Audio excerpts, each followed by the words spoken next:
하나님에 대해서 우리는 여러 가지 수식어를 붙입니다.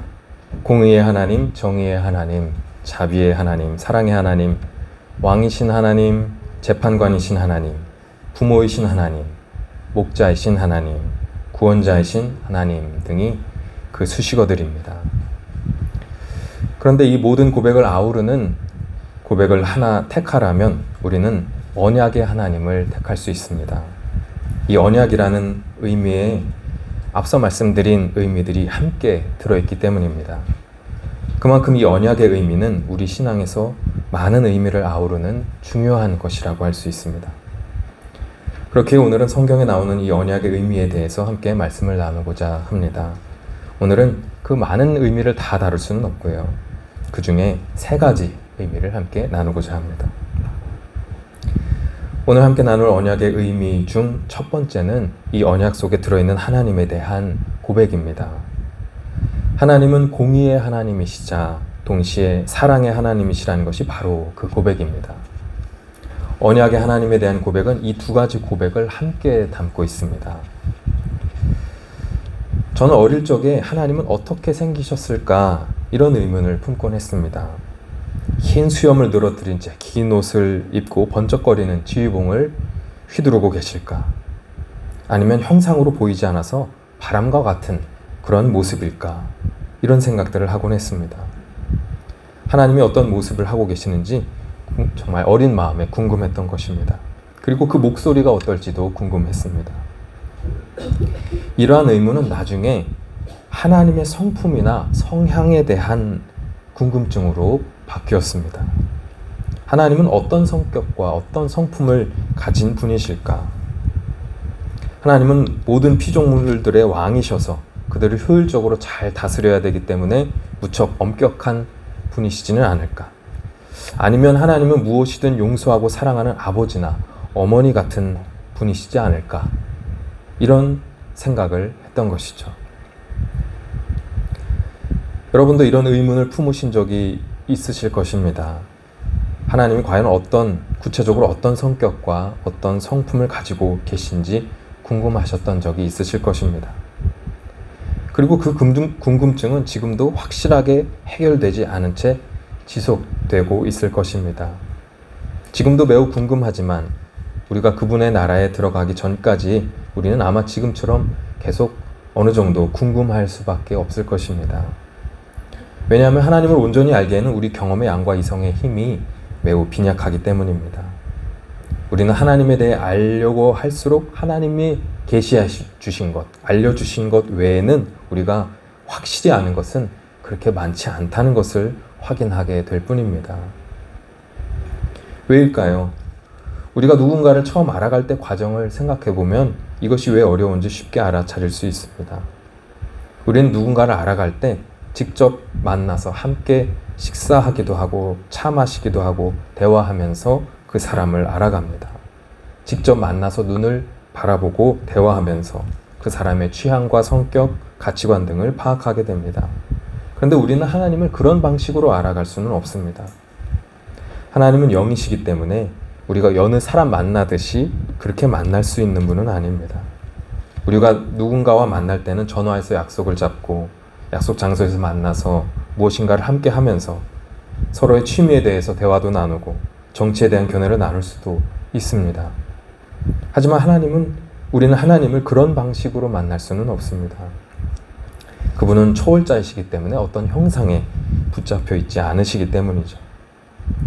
그리고 우리의 경험과 이성의 범위 안에 온전히 포착되지도 않으십니다.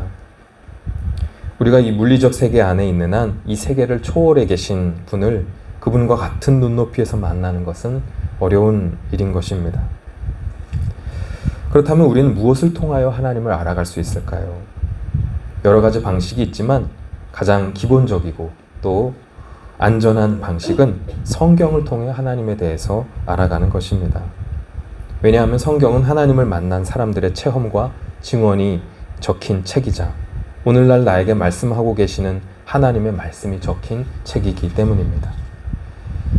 이 계시와 증언을 통해서 우리는 하나님이 어떤 분이시고 또 어떤 성품을 가지고 계신지 또 무엇을 위해서 일하고 계신지를 알 수 있습니다. 그런데 또 문제가 있습니다.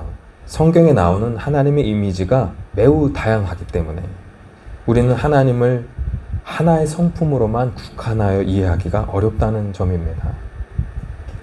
성경을 보면 어떤 때 하나님은 매우 엄격하신 분으로 느껴집니다.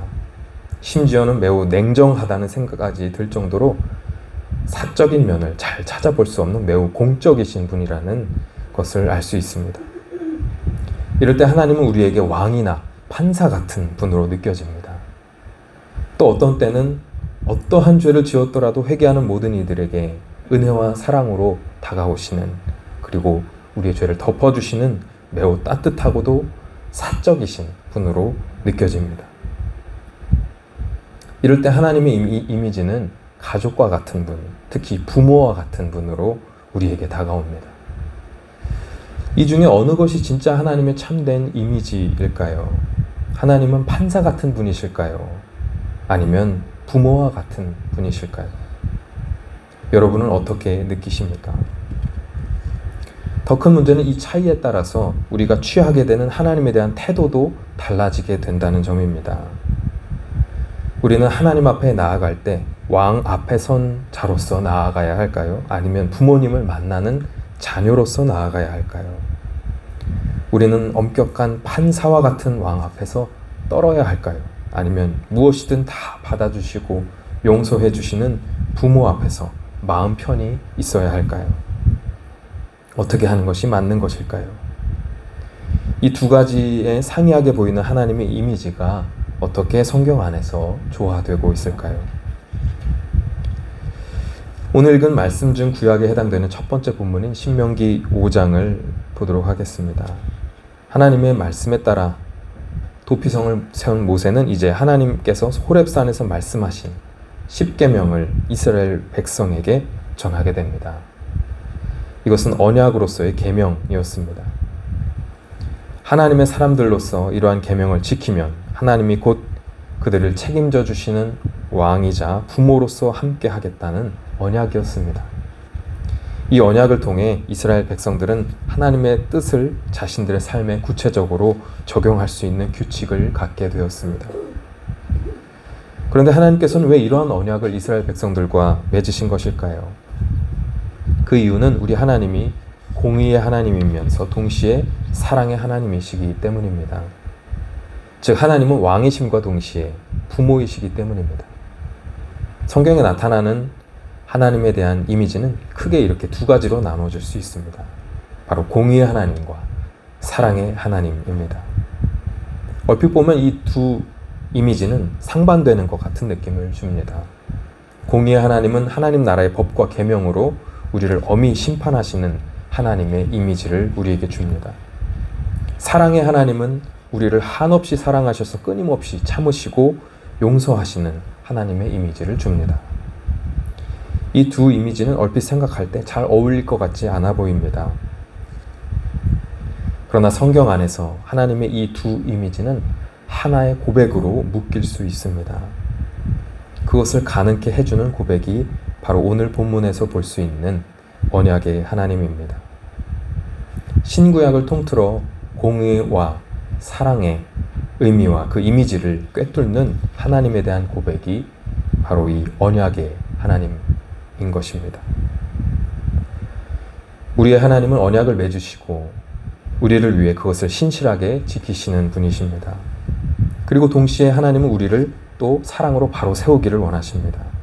왜냐하면 우리가 하나님 앞에 바로 설 수 있어야 하나님의 백성답게 구원된 자녀들이 되기 때문입니다. 그러기에 하나님은 우리에게 하나님 법 앞에 바로 서서 구원받기를 원하시는 공의의 하나님이십니다. 왜 우리를 구원하시길 원하실까요? 왜냐하면 하나님은 우리를 진실로 사랑하시는 사랑의 하나님이시기 때문입니다. 하나님은 이스라엘 백성이 악의 길로 빠지지 않기를 바라시는 사랑의 마음으로 공적인 언약을 세우신 것입니다. 십계명과 같은 그런 언약을 세우셨습니다. 그러므로 언약은 하나님과 하나님의 백성들 사이의 올바른 관계를 지키게 하는 공의의 표대임과 동시에 하나님의 백성들을 바르게 인도하시려는 사랑의 표현이기도 합니다. 합니다. 그러므로 우리가 믿는 하나님은 공의의 하나님이자 동시에 사랑의 하나님이십니다. 공의의 하나님이자 사랑의 하나님이신 우리가 믿는 이 주님, 이 언약의 하나님을 더욱 굳게 믿기를 원합니다. 성경이 말하는 언약의 두 번째 의미는 이것입니다. 하나님과의 관계가 가장 중요하다는 것입니다.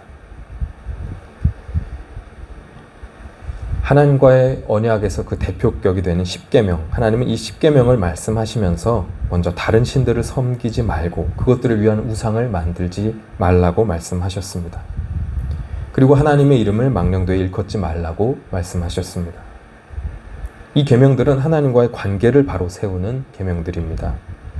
십계명 중 이 계명들이 앞에 있는 것을 묵상하면서 우리는 바로 오늘날에까지 우리에게 말씀하시는 하나님의 말씀을 들을 수 있습니다.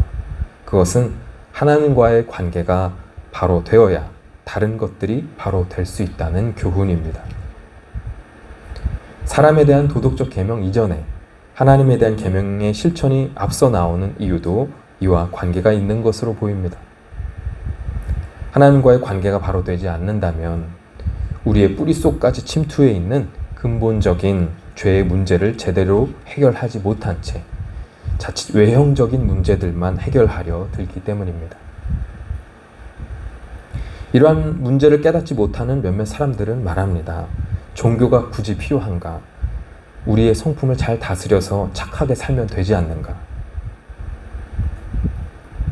과연 우리가 정말 그렇게 순순히 착하게 살아질 수 있을까요? 젖먹이 아기를 보시기 바랍니다. 이 어거스틴이 말한 것처럼 젖먹이 아기도 자기가 갖고 놀던 것을 딱 뺏는 순간 짜증을 냅니다. 어떤 이가 아무리 남을 위하는 선행을 한다 해도 그는 그 순간에, 그 행동의 순간에 어느 틈엔가 자기도 모르게 아주 작은 이기심을 발휘해서 자기에게 유리한 이익 계산을 하게 됩니다. 이 선행을 하면서도 이익 계산을 한다는 것이죠. 이런 모습이 우리 보통 인간들의 모습입니다.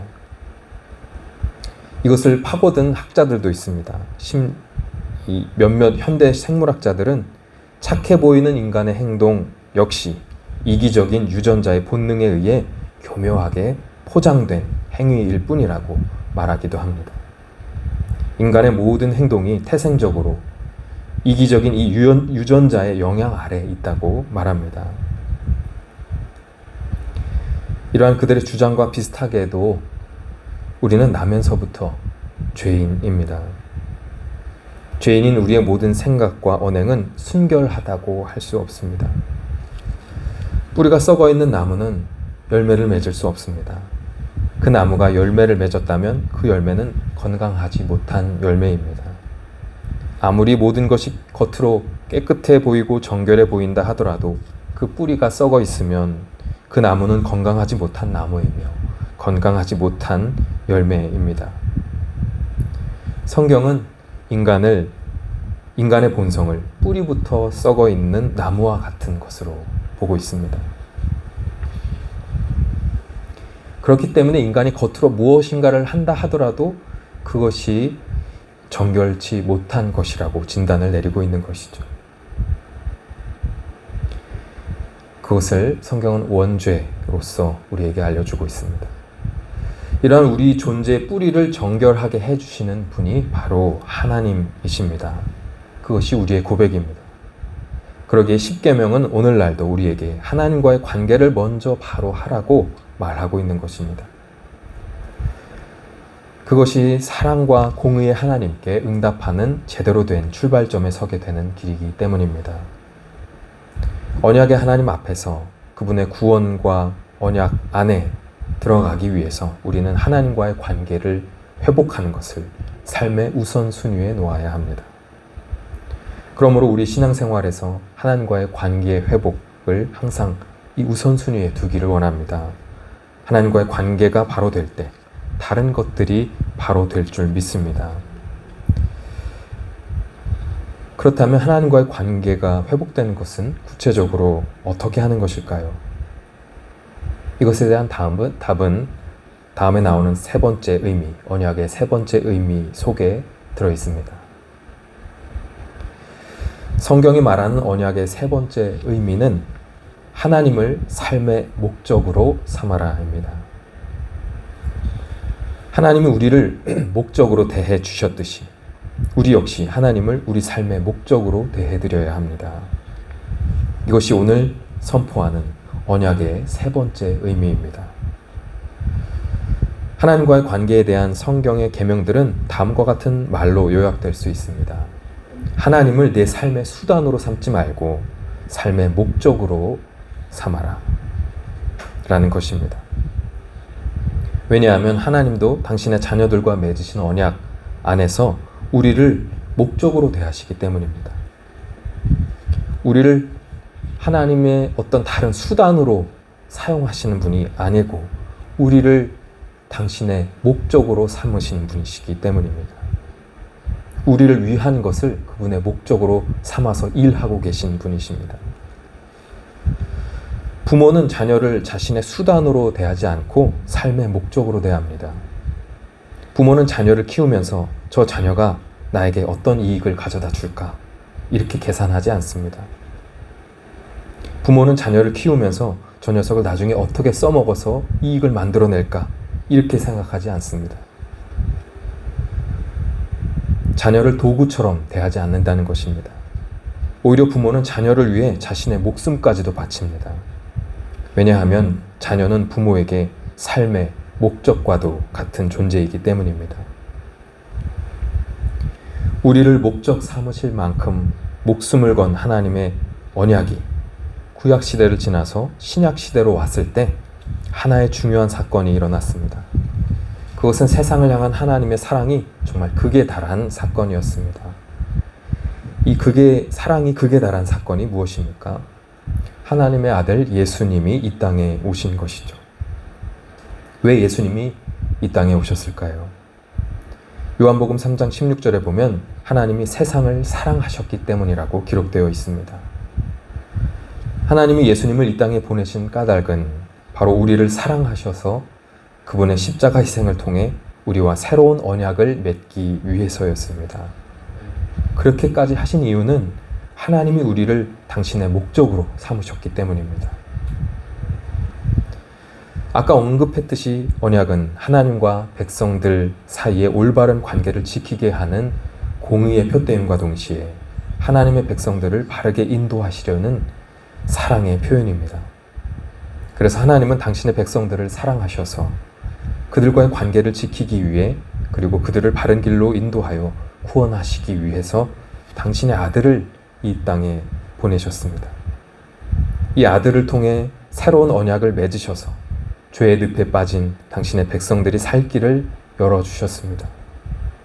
즉 우리가 하나님과의 관계가 회복될 수 있는 새로운 언약을 맺으신 것입니다.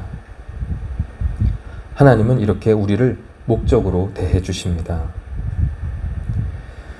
오늘 읽은 두 번째 본문인 누가복음 22장 19절에서 20절에 이 새 언약이 무엇인지 나오고 있습니다. 제가 다시 읽어드립니다. 또 떡을 가져 감사 기도하시고 떼어 그들에게 주시며 이르시되 이것은 너희를 위하여 주는 내 몸이라 너희가 이를 행하여 나를 기념하라 하시고 저녁 먹은 후에 잔도 그와 같이 하여 이르시되 이 잔은 내 피로 세우는 새 언약이니 곧 너희를 위하여 붓는 것이라. 마태복음 26장 28절에는 주님의 말씀을 이렇게 기록했음을 볼 수 있습니다. 이것은 죄 사함을 얻게 하려고 많은 사람을 위하여 흘리는 바 나의 피 곧 언약의 피니라. 예수님은 우리가 죄 사함을 얻게 하시려고 십자가에서 피 흘리셨습니다. 주님은 우리를 구원하시기 위해 당신의 피로 새로운 언약을 세우신 것입니다. 누구든지 예수님과 예수님의 십자가 보혈의 은혜를 믿으면 죄사함과 영생을 얻게 하시는 언약을 새로 세우신 것입니다. 성경에서 말하는 언약은 우리가 일상 속에서 말하는 약속 정도의 그런 깊이를 가지지 않습니다. 언약은 목숨을 건 약속을 의미합니다. 이것은 반드시 지켜야 할 법과도 같은 것입니다. 그래서 공의의 하나님, 공의와 사랑의 하나님은 이같이 아들의 생명을 내어주는 희생을 치르면서까지 우리를 향한 언약을 지키셨습니다. 왜냐하면 그분의 자녀들인 우리들을 앞서 말씀드렸듯이 당신의 수단이 아닌 목적으로 대하셨기 때문입니다. 지금까지도 그 공의와 사랑의 언약은 예수님의 십자가 은혜 안에서 계속되고 있습니다. 그렇다면 이제 무엇이 남았을까요? 언약은 쌍방의 약속이라고 말씀드렸죠. 이제 우리가 그 언약을 지킬 차례가 남았습니다. 신실하신 하나님, 공의와 사랑의 하나님은 호렙산에서 모세를 통해 언약을 세우신 그때부터 아들을 우리의 죄 때문에 내어주신 이후 바로 지금까지 그 약속을 지키고 계십니다. 언약은 목숨을 건 쌍방의 약속이기 때문에 우리 역시 그 약속을 지켜야 하는 것입니다. 저와 여러분은 하나님을 내 삶의 목적으로 삼고 하나님과의 약속을 지켜나가야 할 것입니다. 그것이 십계명과 함께 예수님 안에서 새롭게 갱신된 언약을 지켜나가는 저와 여러분의 의무임을 믿습니다. 새롭게 갱신된 언약은 바로 예수님을 믿는 것입니다. 그렇게 우리는 예수님을 구주로 믿어 십자가 보혈의 은혜를 받아들여야 합니다. 그렇게 예수님을 통해 하나님과의 관계 회복을 한 뒤에 우리는 하나님을 위해서 살아가야 합니다. 이것이 하나님 앞에서 우리가 언약을 지키는 길이자 하나님을 우리 삶의 목적으로 대하는 길입니다. 이 언약을 충실히 지킬 때 하나님은 우리에게 은혜와 복을 주십니다. 하나님은 십계명을 우리에게 주실 때 그것을 지킬 때 우리가 얻게 되는 복을 함께 말씀하셨습니다. 10절에 보면 하나님의 계명을 지키는 자에게는 하나님이 천대까지 은혜를 베푸신다 이렇게 강조하여 말씀하셨습니다. 나에게 뿐만이 아니라 자녀와 후손들에게까지 그 복이 미친다는 것입니다. 이뿐만이 아닙니다. 신약에 의해 새롭게 갱신된 십자가 은혜로서의 언약은 우리에게 어떤 은혜를 맺게 합니까?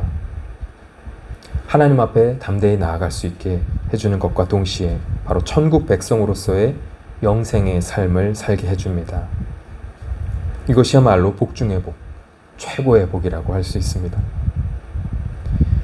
그러므로 주님과 맺은 이 언약을 잘 지켜나가서 주님이 주시는 복, 즉 이 땅 위에서의 복과 영생의 복을 누리는 우리가 되기를 소망합니다.